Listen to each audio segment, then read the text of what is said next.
ძალიან ძიმეა, როცა ადამიანი ისჯება არაფრის გულისთვის, მაგრამ 5 თვის მანძილზე პირველად რო შევეხე, იყო ყველაზე ამაღელვებელი და მტკივნეული და თან სასიხარულო ამავდროულად. დავბრუნდით, მე მგონი 1917 წელს. ქეთი დანელია პოლიტპატიმარ ირაკლი ქერაშვილის ცოლია. 5 წლიანი ურთიერთობის ახალი ფაზა მათთვის ციხეში ქორწინებით დაიწყო. ხელი 11 აპრილს მოაწერეს. 10 წუთიანი შეხვედრის შემდეგ კი განშორება მოუწიათ. როგორც დავინახე, ჩემთვის მნიშვნელოვანი ეგ იყო შუშის მიღმა რო ხედავ ადამიანს, რომელიც ძალიან მიყვარს და ძალიან ვაფასებ მის ყველა გადაწყვეტილებას ცხოვრებაში და ერთმანეთს ვამხნევებთ და ზოგადად სიყვარული ეგ არის. პროფესიით ექიმი, პლასტიკური ქირურგი ირაკლი ქერაშვილი 6 დეკემბერს საკუთარი სახლის ეზოში დააკავეს. იგი გახმაურებული 11 პირის საქმის ერთ-ერთი ბრალდებულია. მას პროკურატურა 225 მუხლის მეორე ნაწილით უყენებს ბრალს, რაც ჯგუფურ ძალადობაში მონაწილეობას გულისხმობს.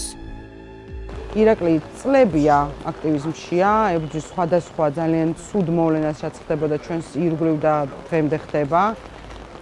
ციხეშიც აქტივიზმითაა დაკავებული საკუთარი თავის გამხნევებით და ჩვენი გამხნევებითაც წლებია, ნამდვილად წლებია, რაც ვიბრძვით უსამართლობის წინააღმდეგ. ნოემბრის ბოლოს, როცა ქართულმა ოცნებამ ევროკავშირში გაწევრიანების პროცესი შეაჩერა, ქვეყანაში საპროტესტო აქციები დაიწყო. ირაკლი ქერაშვილი პირველივე დღიდან იქ იყო. მოგვიანებით ციხიდან გამოგზავნილ წერილში ის დაწერს: უდიდესი ჯილდოა პატრიოტი ადამიანისთვის სამშობლოსთვის ტყვეობა და ეს იშვიათი ხვედრია. თუმცა აქციაზე ყოფნისას მას წარმოდგენა არ ჰქონდა, რომ ამ წერილის დაწერა მოუწევდა. ვერ წარმოედგინა, რომ დაიჭერდნენ. ირაკლი ბრალს დღემდე არ აღიარებს. ასევე ჯგუფურ ძალადობაში მონაწილე ირაკლი ქერაშვილი 2024 წლის 1 დეკემბერს საქართველოს პარლამენტის მიმდებარე ტერიტორიაზე საპროტესტო აქციაზე პიროტექნიკური ნაკეთობიდან ისვრის სამართალდამცველების მიმართულებით.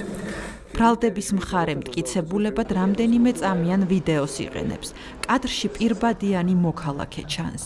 ადვოკატის აზრით ამ ვიდეოს არავითარი სამართლებრივი ძალა არ აქვს. არც ერთი ვიდეო მასალა, რომელიც არის წარმოდგენილი, ვერ მიუთითებს კონკრეტულად რომელიმე პირმა რომ ჩაედინა ჯგუფურ ძალადობაში მონაწილეობა თუ ორგანიზება.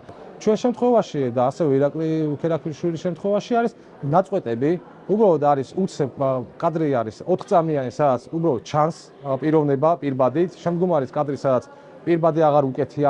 ეს ვიდეო მასალები, რა თქმა უნდა, ყოველგვარი ავთენტურობის და დამაჯერებლობის რამე სტანდარტს და ვერ გადიან. კვალიფიკაციისათვის არსებითი მნიშვნელობა აღარ აქვს ჯგუფურ ძალადობაში მონაწილე პირები მანამდე იცნობდნენ თუ არა ერთმანეთს. მთავარია, რომ მათი ქმედებები ერთიანად მიმართული არის პოლიციელების წინააღმდეგ. ისინი ერთი და იგივე დროს, ერთი და იგივე ადგილზე ახორციელებენ ძალადობრივ მოქმედებებს. 11 პირის საქმეში ბრალდებულთა ადვოკატები ერთ-ერთ ყველაზე სადავო საკითხად სწორედ ჯგუფური ძალადობის კვალიფიკაციას მიიჩნევენ.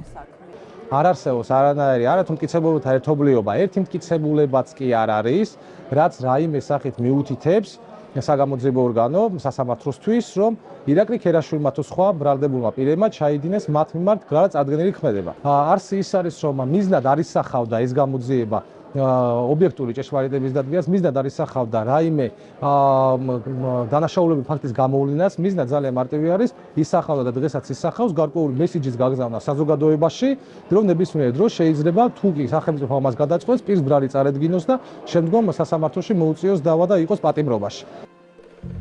სამმა სხვადასხვა მოსამართლემ ირაკლი ქერაშვილს სხვა ბრალდებულებთან ერთად აღკვეთის ღონისძიებად წინასწარი პატიმრობა შეუფარდა. პროკურატურის არგუმენტი დანაშაულის ხელახლა ჩადენის რისკის შესახებ სამივე მათგანმა გაითვალისწინა. შეიძლება თხოვნით მოკვლათ. 25 მარტს თბილისის საქალაქო სასამართლოში გამართულ ნახევრად დახურულ პროცესზე ირაკლი ქერაშვილმა მოსამართლე ირაკლი შვანგირაძეს სთხოვა, დაეშვა გამონაკლისი და ემიგრაციიდან დროებით დაბრუნებული დედა დარბაზში შეეშვა. ვინაიდან ემიგრაციიდან არის დაბრუნებული დედა ჩემი და ამაღამ მიფრინავს. მინდა უმორჩილეს გთხოვოთ, რომ დაუშვათ სხდომაზე. მოსამართლემ თხოვნა არ გაითვალისწინა, არგუმენტით, რომ გამონაკლის ვერ დაუშვებდა. ქეთევან ქრივიშვილი ღამით იტალიაში პატიმარ შვილთან შეხვედრის გარეშე გაფრინდა. ძალიან მძიმე დღე იყო, რა თქმა უნდა. ეხლა თქვენ წარმოიდგინეთ, ვარ იტალიაში უკვე 10 წელია. ეს ამბავი რომ გავიგე, მოულოდნელად მომიხდა ჩამოსვლა. ირაკლი და ქეთუნა მყავს, ორი შვილი მყარან, რომლებიც თბილისში არიან და გარემოებათა გამო ისინი დარჩენ საქართველოში და მე აქ ვარ. სტუდია მონიტორი ირაკლი ქერაშვილის დედას იტალიაში დაუკავშირდა. მე ასე დისტანციურად ვიდგები დანარჩენი დედების გვერდზე, უნდა ვიდგეთ ბოლომდე მედგრად სულ ყველა ერთად.